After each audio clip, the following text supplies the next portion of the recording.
பாஜகவின் தேசிய செய்தி தொடர்பாளராக ராஜாஜியின் பேரன் CR கேசவன் நியமனம் செய்யப்பட்டுள்ளதாக பாஜக தேசிய தலைவர் JP நட்டா அறிவித்திருக்கிறார்.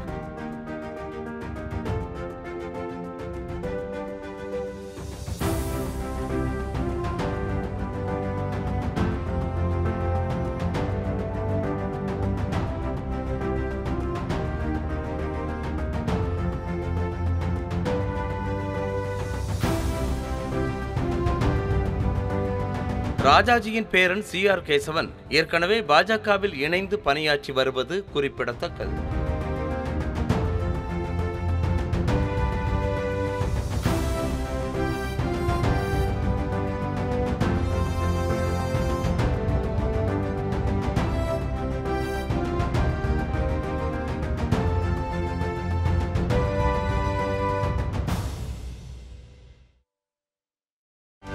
செய்திகளை உடனுக்குடனும் துல்லியமாகவும் தெரிந்து கொள்ள சப்ஸ்கிரைப் பண்ணுங்க.